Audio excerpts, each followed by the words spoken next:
네, 빅세계 시간입니다. 빅데이터 전문가시죠? 외신 읽어주는 남자 한국인사이트 연구소의 김덕진 부소장과 함께합니다. 어서 오세요. 네, 안녕하세요.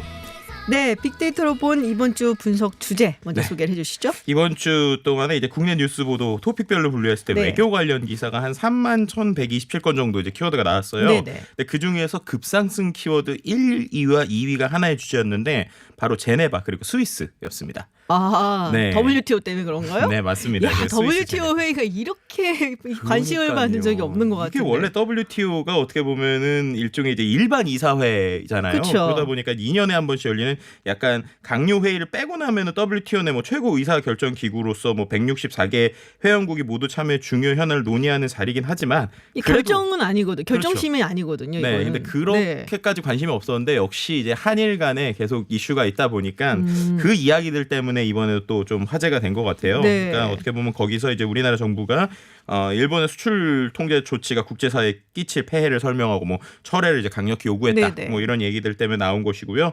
그래서 뭐 김수건 산업통상자원부 신통산 질서 전략실장이 한국 측 수석 대표로 참여를 해서 뭐 일본의 조치가 강제징용 배상 문제와 관련된 한일 간 갈등에서 기한한 조치다라고 말하기도 했고요. 뭐 그래서 이거에 대해서 뭐 일본이 한국만을 특정해서 뭐 수출 규제를 취한 것이다라는 것에 대해서 뭐 항의를 했다. 뭐 이런 얘기들도 있었는데요.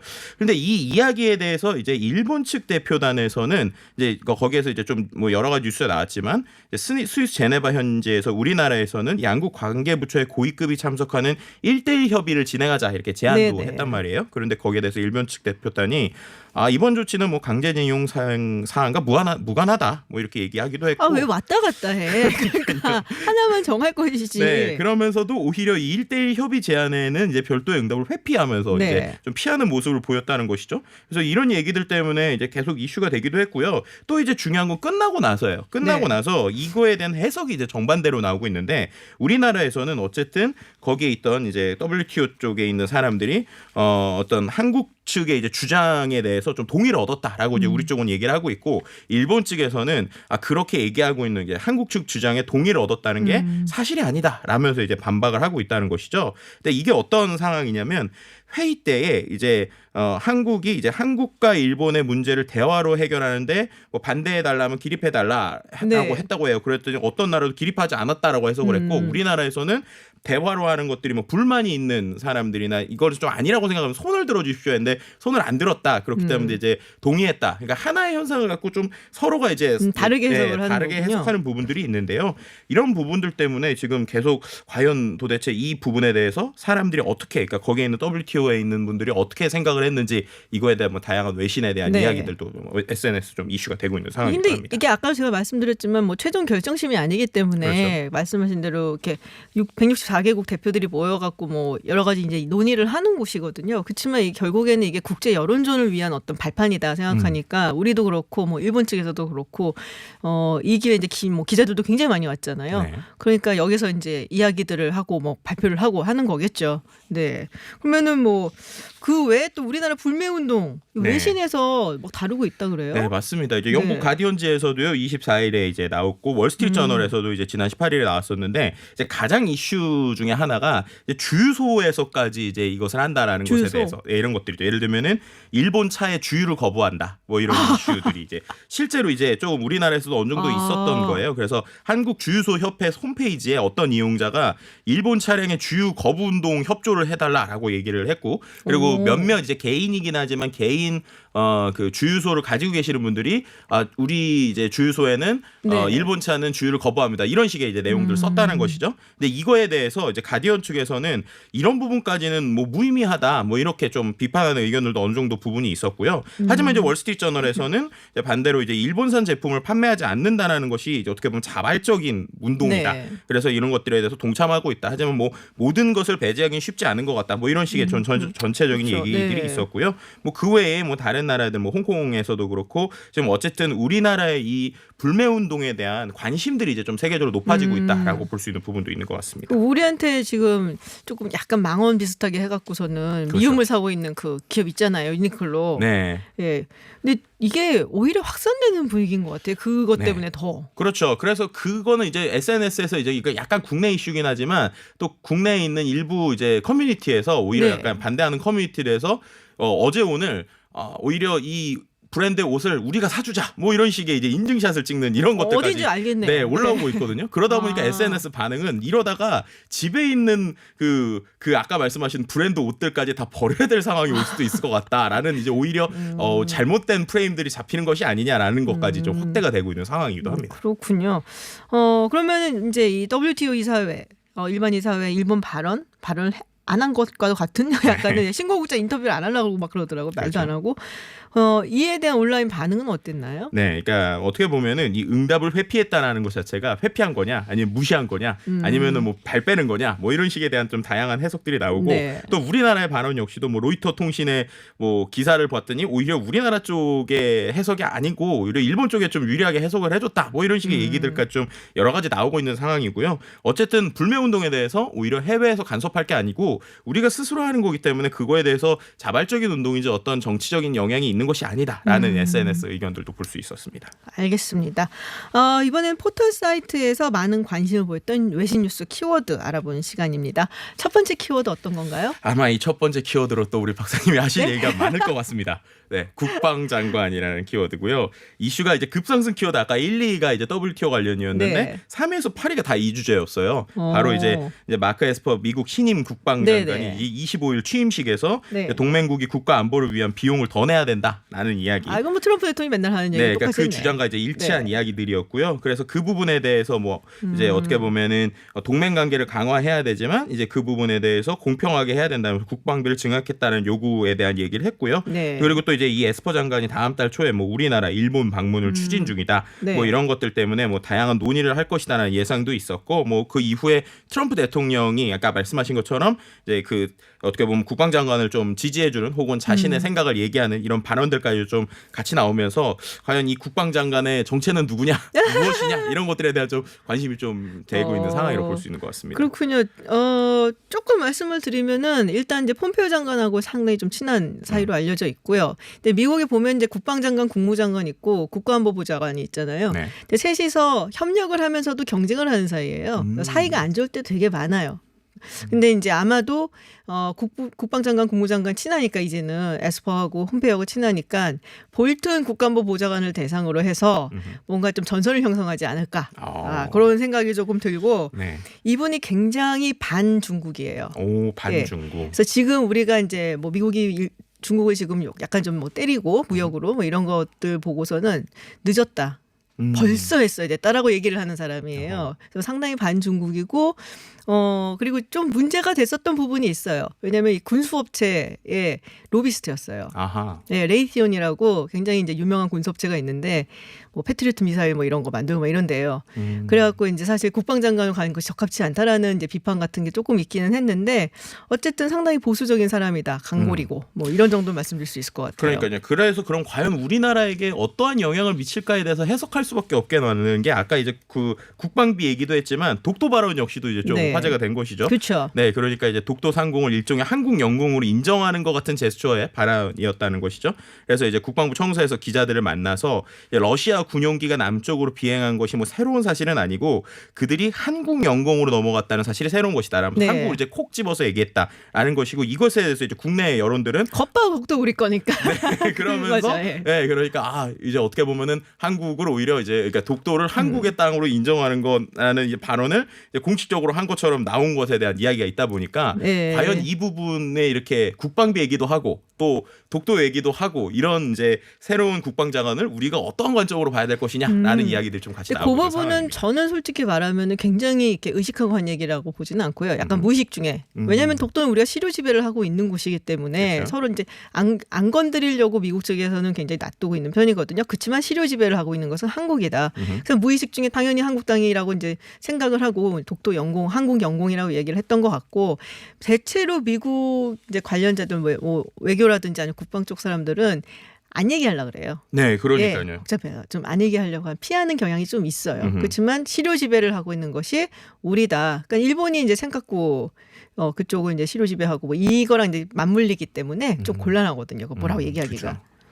예. 그러니까 확실히 그 부분에 대해서 좀 해석하는 부분들 아까 말씀하신 원래 표현을 잘 안 하는데 했다라는 것에 대해서 이게 의도적이냐 아니 무의식적이냐 뭐 이런 얘기들까지도 좀 네. 많이 나오고 있는 상황인 것 같긴 합니다. 그렇군요. 알겠습니다. 두 번째 키워드 어떤 건가요? 네, 두 번째 키워드는 이제 무차별 폭행이라는 키워드고요. 네. 이는 이제 21일 밤이죠. 홍콩에서 이제 임산부까지도 무차별 폭행했던 홍콩 백색 테러 네. 경악하면서 분석된 키워드인데요. 뭐 영상이나 캡처 화면들이 인터넷에 많이 돌아서 한번 보신 분들도 있을 것 같은데 홍콩 시위대를 경향한 이런 백색 테러가 이제 처음으로 등장한 것이에요. 네. 그러니까 정치적 목적을 달성하기 위한 일종의 테러라고 볼 수 있을 것 같은데 이제 21일 밤 10시죠. 그때 이제 위엔랑 전철역에서 상의를 흰옷으로 통일한 남성 100명이 이제 몽둥이를 들고 이제 역사 안으로 난입을 해서 이제 송화법 반대 시위가 검은 옷을 입고 있는데 그것과 이제 구별되게 흰색으로 통일을 해서 이제 전철에서 내리는 시위대 시민들에게 정말 무차별적으로 쇠파이프 등을 마구 휘둘렀습니다. 그래서 네. 이제 부상당한 이들 중에서는 임산부 그리고 이를 취재하던 기자들이 포함이 돼 있었다라고 이제 밝혀지기도 했는데요.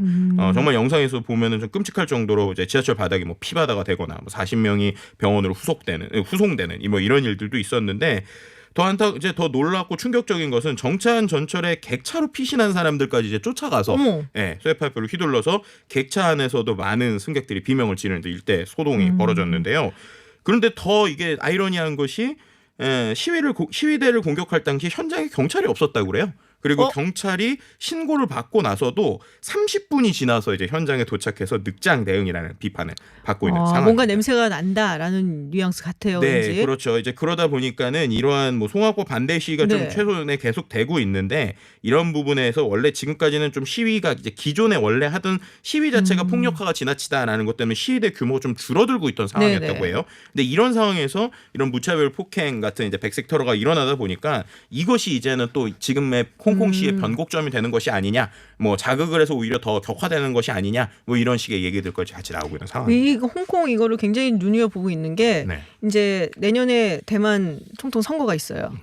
근데 지금 차잉원 총통이 별로 인기가 없었는데 차잉원 총통은 아시다시피 대만의 뭐 독립까지는 아니더라도 굉장히 자주적인 목소리를 내려고 하는 사람이거든요. 그리고 반중 정서가 강하고, 근데 인기가 없었는데 이 지금 홍콩에서 일어나는 일들을 보고 타이완 사람들이 저러다가 우리도 저렇게 되는 거 아니야? 약간 경각심을 가지면서 이게 약간 선거에 작용을 할 수가 있다는 얘기가 나오고 있어요. 그래서 아마 중국이랑 이제 홍콩 정부가 조금 머금한 게 아니냐, 뭐 이런 말도 나오고 있거든요. 댓글 반응 한 두 개 소개해 주시죠. 네, 어떻게 보면 이제 같은 사람끼리 어떻게 저럴 수 있느냐, 뭐 이런 얘기도 충격적이다. 저거는 뭔가 좀 정부의 이슈가 있는 것 같다는 얘기도 있었고, 또 한편으로는 우리나라의 민주화 운동들을 생각하면서 정말 이것이 그냥 된 것이 아니다라는 것을 우리가 한 번 더 느낄 수 있는 상황이다. 그래서 좀 응원하고 또 우리를 위해서 이제 돌아가신 분들을 기린다. 뭐 이런 표현들까지 같이 볼 수 있었습니다. 그렇군요. 알겠습니다. 세 번째 키워드 소개해 주시죠. 세 번째 키워드가요, 폭염 대참사인데요. 이제 최근에 뭐 날씨 관련 이슈는 이제 하루 이틀 만의 문제가 아닌 것 같아요. 유럽 전역에 철도나 원전까지도 중단될 정도의 대참사급 폭염이 이어지면서 시민들 고통이 가중되면서 분석된 키워드인데요. 현지 시간 25일 최소한 12개국에서 12개국에서 관측사상 최고의 이제 폭염이 기록이 돼서 열차가 멈추기도 하고요. 원자력 발전소가 운전을 정지하는 등 이제 영향이 갈수록 확산되고 있는데 7월 기온이 6월에 이어서 1880년에 관측 시작한 이후로 최고를 지금 기록할 전망이라고 해요. 몇 도나 올라갔어요? 거의 뭐 독일이 42.6도, 네덜란드가 40.7도, 벨기에가 40.6도. 그러니까는 뭐 거의 사람이 이거 살 수 있는 수준인지. 파리의 기온도 42도라고 해요. 그러니까 그만큼 이제 엄청난 이제 더위인데 또 거기서 또 하나 우리가 생각해야 될 게 우리나라와 다르게 유럽의 대부분의 도시가 무더위를 이제 버틸 수 있는 설계가 되어 있지 않다고 그래요. 그러니까 그렇게 덥지가 않았기 때문에 우리나라처럼 막 에어컨이 막 있거나 이렇지는 않았고. 습하고 막 이러지 않았죠. 심지어 유럽에서 에어컨이 있는 가구가 5%밖에 안 된다고 합니다. 2017년에. 이제 그만큼 이 더위에서 어떻게 살아남을 것이냐. 정말 생존에 거의 걸려있는 수준까지도 지금 가고 있다라고 볼 수 있는 상황입니다. 기후변화가 굉장히 심각하긴 하네요. 댓글 반응 좀 소개 좀 해주시죠. 네, 실제로 네덜란드에 계시는 우리나라 분이 댓글 다셨는데 열흘 전까지는 니트 혹은 경량 패딩까지 입었어야 됐는데 일주일 전부터 니트도 접더니 이제 반팔도 못 입겠다. 그러니까 이게 더운 수준으로 끝나는 게 아니라 날씨가 이렇게 급변하고 있다는 게 더 중요하고요. 또 그래서인지 날씨가 이제 사람을 쪄 죽이는데 뭐 저기는 정말 익혀서 정말 사람을 괴롭히는 거 아니냐.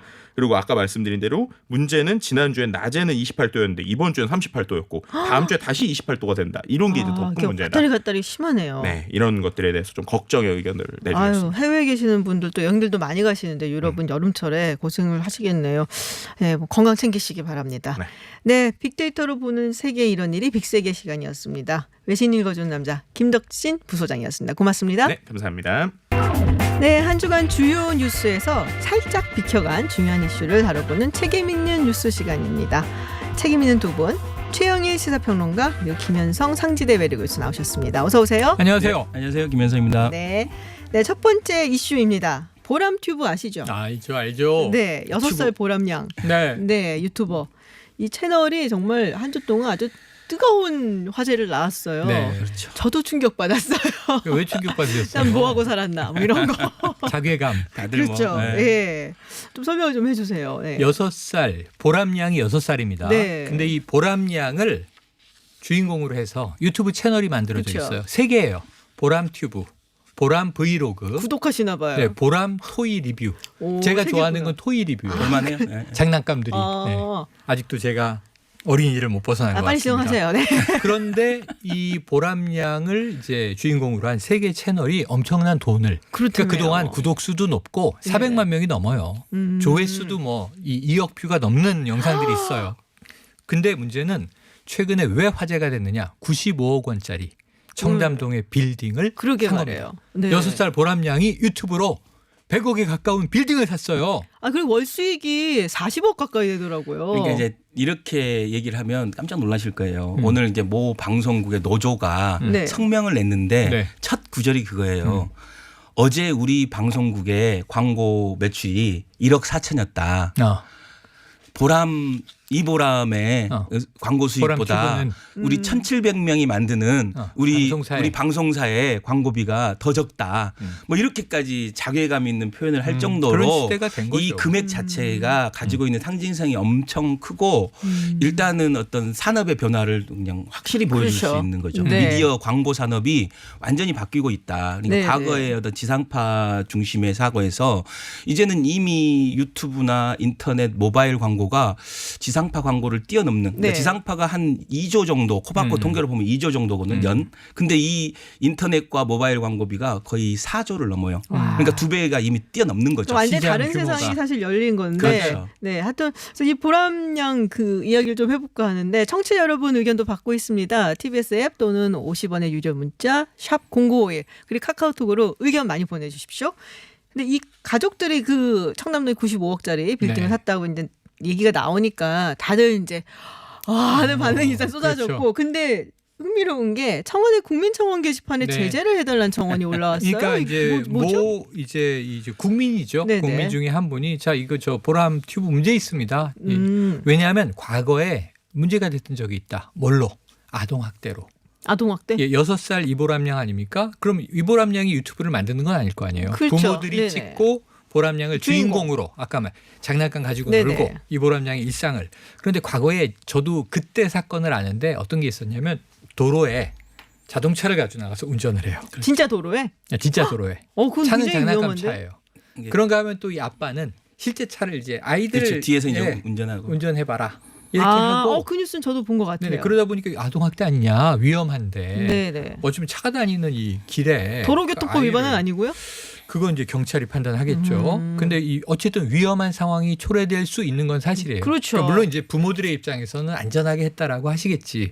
자, 그런데 이제 이 문제에서 아동학대 논란이 있었고 아동학대의 취지가 인정이 됐어요. 일부. 그래서 그런가요? 그런데 문제는 이제 이건 또 과거 사건이고 그 외에 유사한 일들이 좀 있습니다. 아이에게 좀 잔인한 행동을 시켰다든가.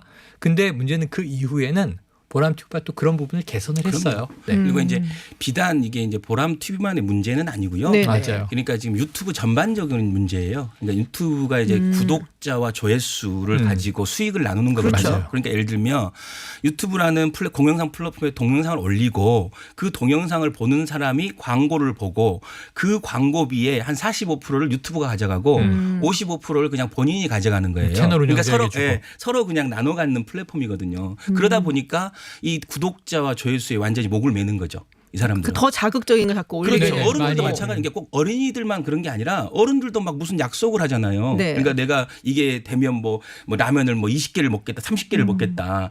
그리고 이제 뭐 30개를 먹고 나서 이걸 먹을 수 있는지 아닌지 막 내기를 걸고 네. 먹는 거 가지고. 근데 어른들은 자의를 가지고 자기가 하는 건데 이제 어린아이 같은 경우에는 이제 부모가 시키든지 누가 그 그렇죠. 촬영한 사람이 시킨 거잖아요. 그래서 이제 그 가이드라인을 만들어내고 네. 있는 거예요. 유튜브도 자체적으로 가이드라인이 있어서 그걸 거르고 최근에는 또 유튜브에 이제 14세 이하의 아이들은 그렇죠. 혼자 출연할 수 없고 같이 네, 네. 출연해야 되는 뭐 이런 규정도 막고 룰이 생기는 거죠. 생기고 지금 세이브 더 찰즈라는 그 시민단체에서 본인들도 아동 인권과 관련된 어떻게 촬영을 해야 되는지 그런 걸 만들어서 계도하고 권고하겠다. 근데 좀 잔인한 것들이 있긴 하더라고요. 예를 들면은 뭐 출산 연기를 한 동영상, 네네네. 네. 뭐 자동차로 인형 다리를 절단한 동영상, 네.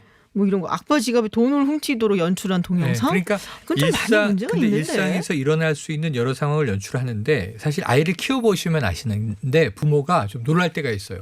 우리가 왜 이렇게 잔인한 행동을 하지? 하고 놀랄 때가 있고 이걸 만약 연출해서 또 찍은 거라면 부모가 아동학대의 여지가 분명히 또 있는 것이고 그렇죠. 여러 가지 상황이 있는데 어쨌든 이런 부분들을 아까 말씀드렸지만 과거에 이제 계속 그 자동차 운전 문제부터 아동학대 논란이 제기되자 이 운영자들은 상당히 그런 것들을 이제 걸러내는 일종의 미디어 윤리가 그렇죠.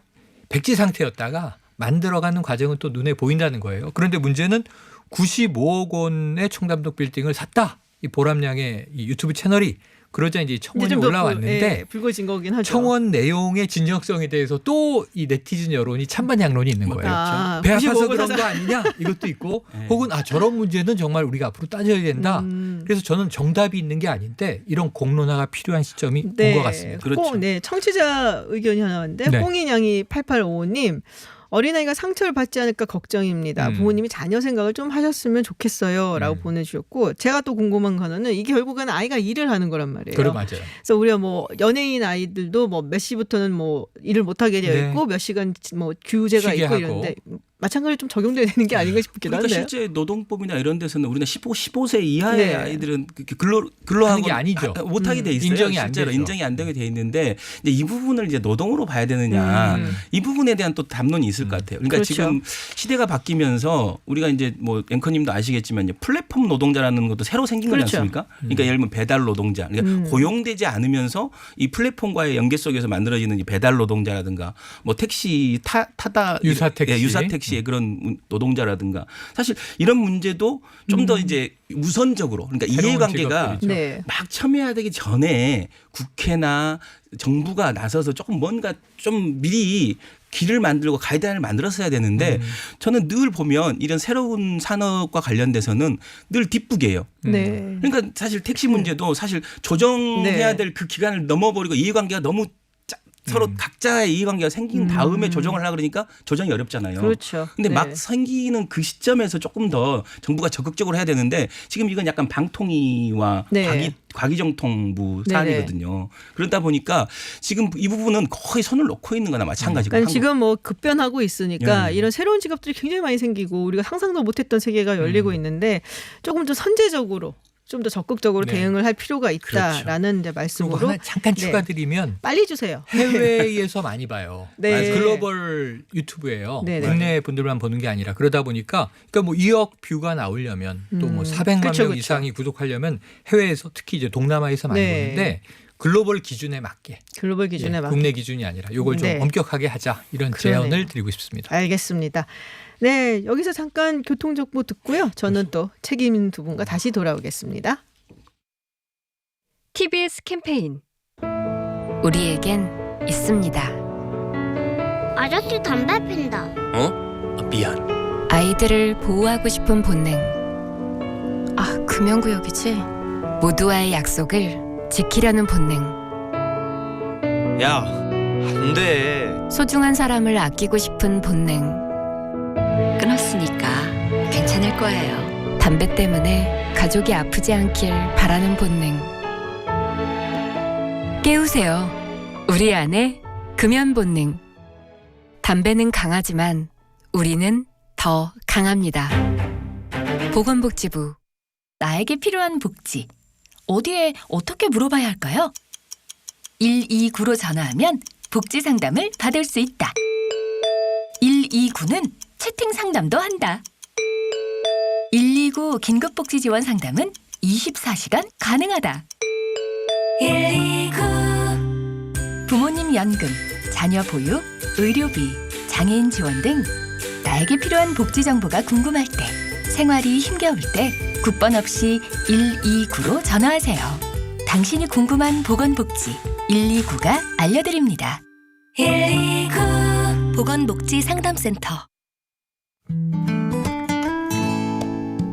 함께 할수록 기분 좋은 방송 TBS FM. 박수현의 좌우로 정렬 2588 대리운전 협찬 서울토피스 제공 7시 33분 교통정보입니다. 서울 시내는 점차 비 내리는 지역이 또 확대되고 있습니다. 약한 비긴 하지만 시야 확보도 어렵고 길도 미끄럽습니다. 안전운전에 신경 쓰시기 바랍니다. 서울 외곽순환고속도로 구리 쪽은 장수 부근 1차로에 승용차 사고 나면서 처리 중이고요. 경부고속도로 부산 쪽 잠원나들목 지난 1차로에도 사고 나면서 한남대교 북단부터 10km 미만의 속도입니다. 옆으로 동호대교와 반포대교도 남단 쪽, 청담대교는 양방면 막히고 성산대교 북단 쪽으로 정체인데요. 이전 서부간선도로는 물론 서해안고속도로 일찍부터 꼼짝을 못하고 있습니다. 지금까지 박수현의 좌우로 정렬 2588 대리운전 협찬이었습니다. 네, 두 번째 주제 넘어가겠습니다. 오늘은 다 유튜브 관련 소식인데요. 네, 며칠 전에 서울 신림동 원룸 삐에로 택배도 네. 이런 영상이 공개됐는데 저도 봤거든요.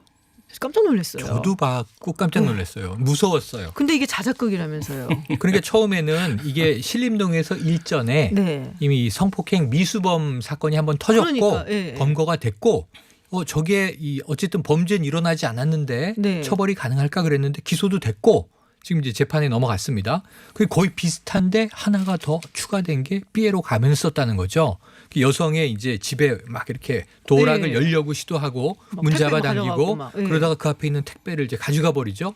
그런데 삐에로 가면이 선명하게 이제 CCTV에 잡힌 모습이라 네. 야 이젠 얼굴도 가리고 저러는구나 무섭다. 더 무서워요. 삐에로는 이게 호러 영화의 소재로 많이 그러니까요. 나와요. 네. 그리고 미국 사회에서 잘 아시지만 이 가면 쓰고 일탈하고 사람 놀랍게 하는 그렇죠. 일이 맞아요, 유행을 맞아요. 해서 사회적 문제가 되기도 했어요. 네. 또 우리나라에도 저런 게 들어왔나?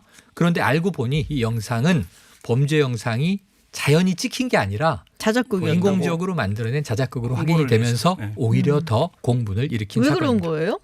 이것도 마찬가지로 어떻게 보면 이제 본인 이제 스타트업 회사를 네네. 만드는데 그 회사를 홍보하기 위한 영상으로 만들었다 이렇게 얘기하고 노이즈 있는데. 마케팅이죠. 네, 노이즈 일종의. 마케팅이라고 하는데 참 저는 깜짝 놀란 게 이분이 또 이게 이런 정신병력과 관련된 이제 연기까지 한 거잖아요. 아, 네. 그렇죠. 네, 그 신림동 사건을 맞아요. 연상시키기 위해서 너무 좀 이렇게 어떻게 보면 잘못된 일탈이다. 너무 비도덕적이에요. 네, 비윤리적이고 네, 맞아요. 이거는. 죄질이 사실. 나쁘다 우리가 이런 표현이죠. 네, 맞아요. 이거 지켜야 될 선이 있는 건데 이런 걸 하고. 근데 이 외에 또 다른 얘기가 있더라고요. 광안리 해수욕장에 북한군이 나타났다면. 이게 이것도 유튜브예요. 그러니까 광안리 해수욕장 바다에 네. 처음에 모터보트를 타고 왔는데 남자 8명 여자 1명이 북한군 복장을 하고 이 유튜브 장면을 보시면 바다에서 이렇게 허리까지 잠겨 있는데 물에서 네. 이렇게 올라와요.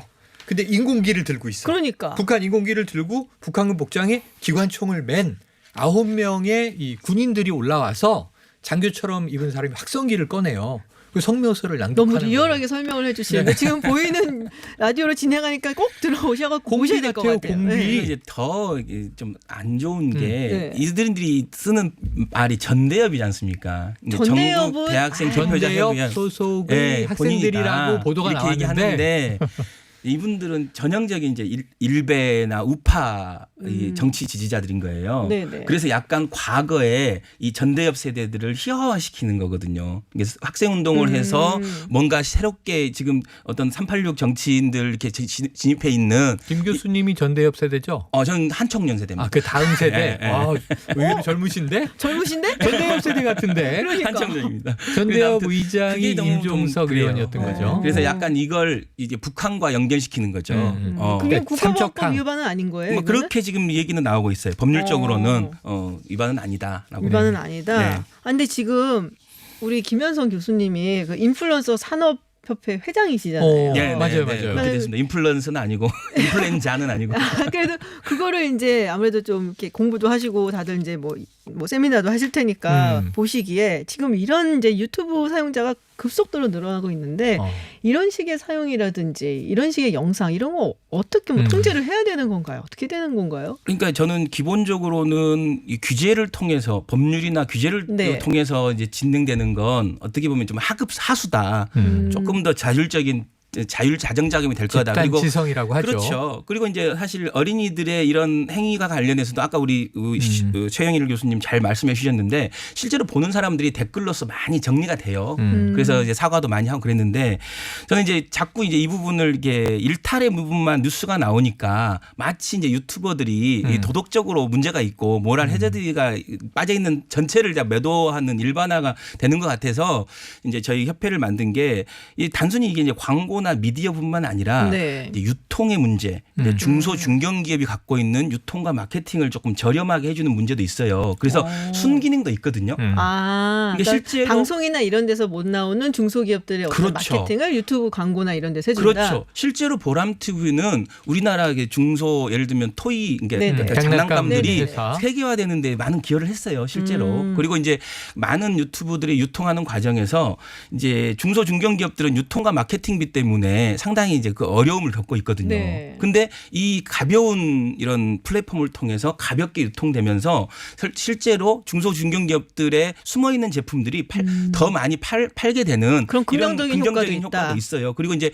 미국 같은 경우는 이제 메이커스라 그래서 굉장히 그 미국의 제조업이 다시 부흥했다. 네. 뭐 우리 박사님 네. 아시겠지만 제조업이 미국이 부흥되는 이유 중에 하나도 이런 가벼운 연결이 될 수도 있다고 보는 거거든요. 저는 그래서 한국도 이것을 단순히 이제 그 부정적인 부분으로만 규정짓지 말고 우리가 갖고 있는 지금 제조업 부흥이 사실 우리의 가장 또 정부의 큰 목표잖아요. 새로운 혁신 성장. 네. 저는 이게 뭐 스마트 공장을 만들고 이런 게 아니라 정말로 제조업 부흥의 본질은 결국 유통과 마케팅에서의 이런 어떤 가벼운 구조들을 적극적으로 이제 대기업이 아니라 이런 중소 중견 기업들이 적극적으로 채택하고 활용하게 만드는 것이 네. 굉장히 중요하다. 인플루언서 산업협회 회장님으로서 한 말씀을 하셨어요. 굉장히 좋은 말씀 하셨는데 지금 유튜브 사용자가 계속 늘어나고 있죠. 맞아요. 네. 그러니까 이제는 저도 방송에서 평론하지만 네. 좀 연세가 있는 기성세대 외에는 저를 잘 몰라봐요. 젊은 층들은. 나 시사평론가야. 그럼 누구세요? 뭐 이런 분위기인데 유튜브 스타들은 너무 잘 알죠. 근데 기성세대는 유튜브 스타를 몰라요. 보람튜브가 뭐야? 이런 분들 많으실 네네. 거고 대도서관이 누구야?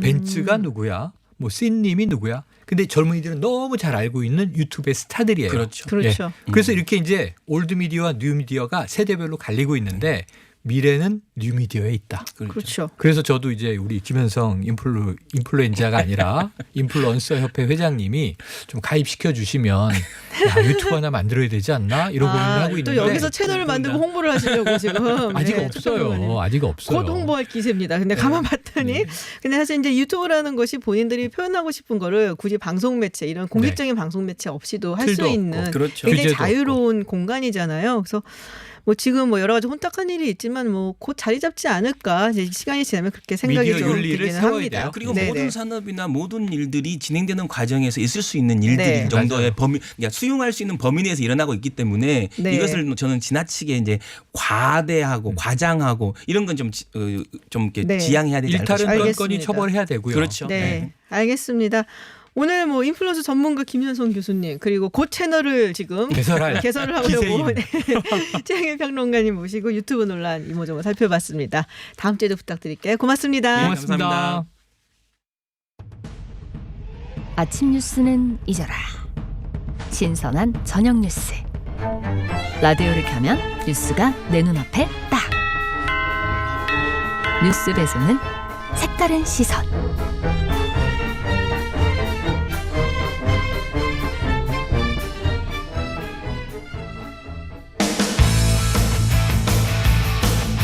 한 주간 가장 궁금한 스포츠 뉴스를 들여다봅니다. 주민 스포츠.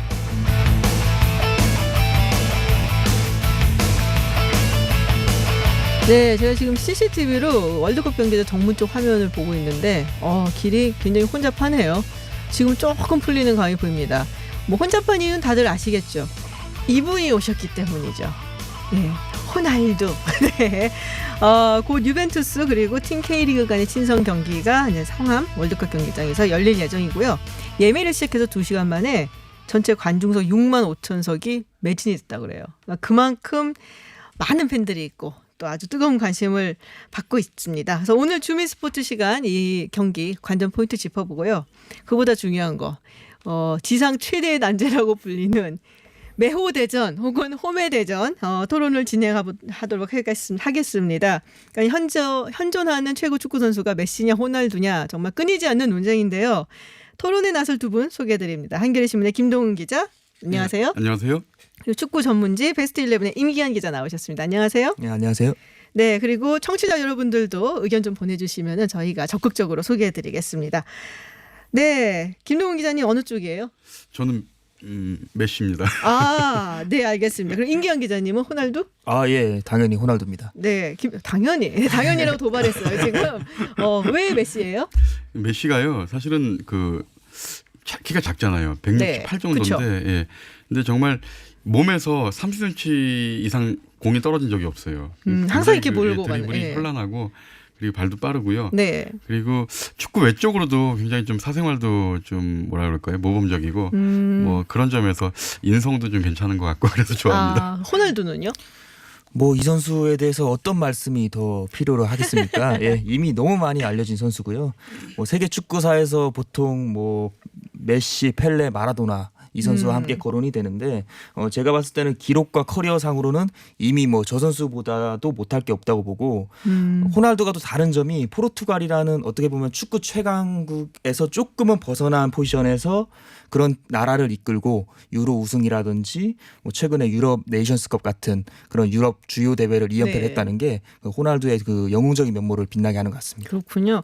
혹시라도 청취자분들께서 진행자의 그 편파성을 의심을 하신다면 저는 드록바 선수를 무지하게 좋아했어요. 예. 네, 그래서 저는 이제 오로지 드록바이기 때문에 저는 매우 페어합니다. 네, 공평하게 진행을 하겠습니다. 청취자분들도 토론에 참여하실 수 있는데요. TBS 앱 또는 50원의 유료 문자 샵 0951 그리고 카카오톡으로 메시, 호날두 최고의 선수로 꼽아주시면 저희가 소개해드리겠습니다.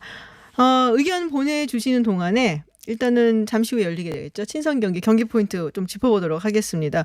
호날두 선수 뛰는 거죠? 예, 이 계약서상에 이제 45분 이상 뛰게 돼 있거든요. 네. 근데 예전에 저 메시 선수가 우리나라에 2010년에 온 적이 네, 있었는데 왔어요. 그때 불과 15분밖에 안 뛰었어요. 근데 뭐 물론 이제 2골을 넣긴 했지만 우리 축구 팬들 입장에서 상당히 좀 실망스럽잖아요. 네. 이번에 아예 45분 이상 뛰도록 명시가 돼 있어서 좀 많이 볼 수 있을 것 같습니다. 그렇군요. 근데 사실 비가 오고 뭐 예. 이래갖고 그리고 제가 사실 그걸 봤어요. 다비드 선수하고 예. 트레제게. 저 트레제게 하면은 아픈 손가락. 뭔가 좀 마음이 아팠잖아. 2006년도 월드컵이 자꾸만 생각이 나갖고, 예, 그 두 선수들 와갖고 축구 팬들을 위한 행사도 하고 뭐 그랬다고 했는데 사실 뭐 호날두 선수가 45분 뛰기로 계약을 했다 하지만 열심히 뛸까?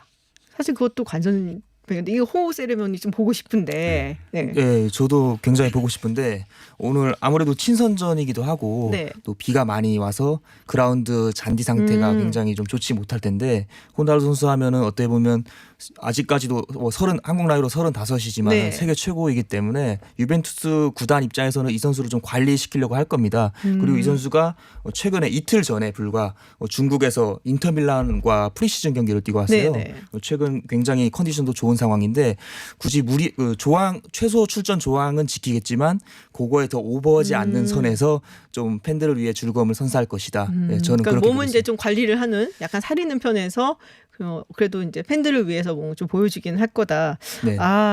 비가 오는데 이런 아재 개그를 생각했거든요. 호우주의보 내렸는데 호우 세레모니를 봐야 되지 않을까. 죄송합니다. 네, 다른 부분도 좀 보도록 하죠. 제가 아까 드록바 팬이라고 했었는데 예. 유벤투스에서는 제가 또 부폰을 좋아해요. 예, 저는 부폰. 네, 솔직히 부폰 아직도 뛰나 했어요. 예, 지금 그렇죠. 되게 오래 일단 뛰네. 팀을 옮겼다가 한 네. 시즌 만에 다시 또 유벤투스로 그렇죠. 왔잖아요. 예. 근데 나이가 78년생이에요. 그러니까 우리나라 둘이죠. 우리나라 나이로. 예. 네. 그리고 이 부폰하면 정말 전설적인 선수인데 그럼요. 이탈리아의 아주리 군단 그리고 이 빗장 수비 어떻게 보면 이 골키퍼로서 핵심인데 이 네. 선수가 오늘 또 K리그 팀에는 이동국 선수가 있잖아요. 그러니까요. 1979년생 불과 한 살 한 살 차이인데 차이. 41살과 42살 두 선수의 모순 창과 황폐희 대결도 관심입니다. 불혹의 대결이네요. 예. 그렇군요. 지금 얘기를 하는데 지금 청취자분들이 좀 보내주셨어요. 문자를. 8855님 호날두가 왜 팬사인회 취소했나요? 하시면서 전 메시요 하고 보내주셨고요. 네, 그리고 도란도란님 메시, 호날두 물음표 하시고 뭐니 해도 손흥민 하고서는 느낌표를 5개를 찍어주셨습니다. 아 그렇죠. 그리고 네 북경훈남님 북경에 계신가요? 네, 저는 토트넘 손날두. 야, 그냥 손흥민 선수가 그냥 뭐 압도적이네요. 네, 그리고 GM1224님 전 류현진 선수가 더 좋습니다. 저도 야구 좋아하는 사람이지만 여기서 축구 얘기하시는데 알겠습니다. 네, 지금 사실은 이제 우리가 장난스럽게 뭐 매호 대전, 홈의 대전 하는데 사실 이거 두고 살인 사건도 있었어요. 예, 그렇죠. 인도에서 뭄바이에서 네. 그러니까 축구 경기 보다가 막 접시가 날아가고 뭐 컵을 네네네. 던지면서 이제 그걸로 이제 살해하는 그런 끔찍한 사건도 있었죠. 예. 네, 근데 어쨌든 좀 비교를 해보면은 저희가 뭐 비교를 진짜 누가 우세하다보다 조금 즐겁게 정말 잘하는 선수들 소개를 하자면 어떤 부분을 두고 비교를 해볼까 생각을 해봤어요. 그래서 발롱도르, 예. 메시 5번 맞나요? 맞습니다. 호날두 몇 번이죠? 5번입니다. 여기 동점이네요. 2008년부터 2017년까지 10년 동안 똑같이 5번씩 양분을 한 거죠, 두 선수가. 그렇군요. 그러니까 정말 박빙인데요. 그러면 다른 걸로 좀 비교를 해볼까요? 뭐 챔피언스리그. 일단 발롱도르에서 네. 메시는 4회 연속 수상을 했다는 것. 또 강조를 최초입니다. 하시네요. 제가 반박을 좀 반박을 하자면 메시가 뭐 4회 연속 했지만은 최근 기준으로는 호날두 선수가 더 많습니다. 이 호날두 선수가 85년생인데 메시 선수보다 나이가 2살이 많아요. 그럼에도 불구하고 가장 최근까지 최고의 네. 기량을 유지하고 있다고 볼 수 있겠습니다. 나이가 좀 더 많음에도 최근에 더 잘한다는데 어떻게? 그러니까 이 2015년에 메시가 그러니까 호날두가 못 받았거든요. 그러니까 그때 이제 메시가 뺏었는데 만약에 그때 호날두가 받았다면 5회 연속 수상이 될 뻔했어요. 13, 14, 네. 15, 16, 17년. 그 15년도에 메시가 저지했다는 부분도 상당히 크고요. 네. 그리고 어쨌든 메시는 지금 2살 어립니다. 호날두보다. 그렇기 때문에 조금 더 뛸 수 있지 않을까 하는 기대감이 있습니다. 그렇군요. 근데 그게 있어요. 그러니까 월드컵이라든지 이제 뭐라고 해야 되죠? A매치. A매치 같은데 보면은 호날두 선수가 더 잘하는 느낌이 사실 있거든요. 저는 아직도 지난 월드컵에서 그 스페인 상대에서 헤드트릭 했던 거 사실 좀 졸다가 이렇게 딱 깼더니 TV 화면에서 호날두 선수가 이렇게 눈을 막 쏘아보고 있는 걸 깜짝 놀래고 봤더니 그 멋진 프리킥을 차는 걸 봤는데 국가대표 나가서는 호날두 선수가 압도적으로 잘하지 않나요? 네, 뭐 말씀을 드렸듯이 네. 그 경기에서 호날두 선수가 네네. 거의 뭐 1대 11로 싸웠다고 해도 과언이 아닐 정도로 네. 마치 뭐 비유를 드리자면은 뭐 첨단 무기로 중무장한 아이언맨 같은 그런 괴력을 보였는데 맞습니다. 호날두 선수가 이 유로 2016이나 네이션스컵 이런 메이저 대회에서 포르투갈 같은 어떻게 보면 세계 축구 탑 레벨이라고 보기 힘들거든요. 이런 팀을 갖고 우승을 시켰다는 게 그 방증이라고 볼 수 있고요. 그런 점이 또 호날두 선수 더 빛나게 하는 것 같습니다. 메시 선수는 물론 네. 메시 입장에서는 국가대표팀에서는 좀 활약이 미미한 건 맞는데요. 네. 그렇지만 호날두도요. 그러니까 클럽 팀에서 호날두가 평균 경기당 0.75골을 넣고 그다음에 메시가 0.85골이에요. 0.1골이나 앞서는데 대표팀 가서는 두 선수 모두 0.5골대거든요. 경기당. 그러니까 두 선수 다 뭐 대표팀에서 부진한 건데 메시가 아르헨티나 유니폼을 입고 뛰었을 때는 호날두 같은 경우에는 포르투갈에 괜찮은 선수들이 많기 때문에 득점 루트가 다양하고 한데 반면에 메시는 메시 선수에 대한 의존도가 높죠. 그래서 상대에 대한 어떤 이 압박이 굉장히 심합니다. 그런 점을 좀 감안해야 되지 않을까 싶습니다. 두 선수 전부 환경이 안 좋다는 얘기로 지금 어필을 하고 계신데 리그에서 최다골 뭐 이런 걸로 보면 어떤가요? 누가 사실 이제 앞서가나요? 메시가 지금 2년이나 클럽에 좀 늦게 데뷔를 했는데도 네. 클럽에서의 최다골을 지금 메시가 가지고 있거든요. 네. 614골이고요. 호날두가 601골이고요. 네. 그리고 평균 득점으로 봐도 사실 메시가 지금 경기당 0.1골 정도 앞섭니다. 자, 반론. 방금 뭐 데이터로 갖고 이렇게 나오시는데 저도 그럼 데이터로 갖고 반박을 드리자면 사실 이 비교는 호날두 선수 같은 경우는 처음에 스포르팅 리스본이라는 포르투갈 클럽에서 시작을 했고 네. 맨체스터 유나이티드에 있을 때는 예. 사실 골잡이라고 보기엔 힘든 점이 있었습니다. 그래서 그 두 선수의 비교는 사실 레알 마드리드의 호날두와 바르셀로나의 메시를 두고 동일한 비교군을 갖고 해야 되는데 그러면은 호날두 같은 경우에 레알 마드리드 통산 438경기에서 450골을 넣었습니다. 네. 그러니까 경기 수보다 골 수가 더 많은 거예요. 네, 네. 그런데 메시 같은 경우는 바르셀로나 통산 452경기에서 419골. 그러니까 호날두가 이 부분에서 좀 더 앞서기 때문에 저는 호날두의 우세를 정교한 통계로 하면 여기가 조금 더 앞선다고. 반박을 하자면요. 그러니까 득점왕을 그러니까 지금 말씀 네. 잘하셨는데 프리미어리그에서 두 팀 라이벌 간의 두 팀의 라이벌 선수 대결에서 한 시즌에 누가 득점왕을 네. 했느냐. 그러니까 역대 리그 최다골이 메시인데요. 메시가 한 시즌에 2011-2012 시즌에 무려 50골을 넣었어요. 쉬운 골을 넣었는데 호날두는 가장 많이 넣은 골이 46골이거든요. 그러니까 뭐 득점에 관해서는 메시가 그리고 한 시즌에 그 해트트릭을 호날두가 6번 기록한 적이 있는데 이것도 사실 메시가 깼습니다. 네. 8번이나 한 시즌에 해트트릭을 기록을 했습니다. 뭐 용호상박 거의 그 수준인데 지금 이제 문자를 조금 소개해 드릴게요. 메시 짱 문자가 있습니다. 9138님 메시 짱 저는 50대 후반이지만 50대 메시를 꿈꾸며 열심히 아침 운동을 즐깁니다. 어우 멋지십니다. 김포 재벌님 메시 펠레 마라도나 호날두 그 외 수많은 스타들을 뛰어넘는 신의 영역에 있는 우주 스타입니다. 나왔고요. 또 7249님 메신저 왔어요 메시라고.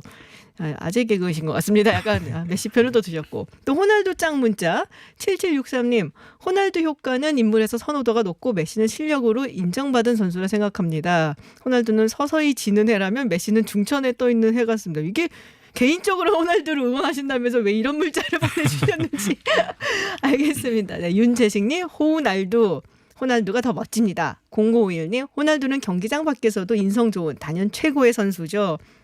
네, 이제 잠시 후에 유벤투스 그리고 팀 K리그 친선 경기 앞두고 있는데요. 사실 이렇게 라이벌이 있다는 게 좋은 거 아니겠습니까? 그래야지 서로 같이 성장을 할 수가 있고, 그래서 팬들 입장에선 사실은 그 라이벌의 경쟁을 보는 것도 굉장히 큰 행운이 아닌가 싶습니다. 오늘 축구 얘기 매호대전, 홈외대전 해봤는데요. 잠시 후에 있을 경기 저도 즐겁게 보도록 하겠습니다. 오늘 주민스포츠 여기서 마무리하겠습니다. 한겨레 신문 김동훈 기자였습니다. 고맙습니다. 네, 감사합니다. 네, 그리고 축구 전문지의 베스트 11 김기환 기자였습니다. 고맙습니다. 네, 감사합니다. 네, 포르투갈 출신의 세계적인 축구 스타 호날두 방문에 맞춰서 엔딩곡을 준비해봤습니다. 빌리 번의 트럼펫 연주한 그들인 리스본 안티구아 인 올드 리스본이라는 뜻인데요. 비도 내렸고 창밖은 어둡지만 푸른 하늘에 깊은 바다 그리고 기분 좋은 바람 상상해 보시죠. 주말 잘 보내시고요. 저는 다음 주 금요일에 다시 돌아오겠습니다. 김지윤이었습니다.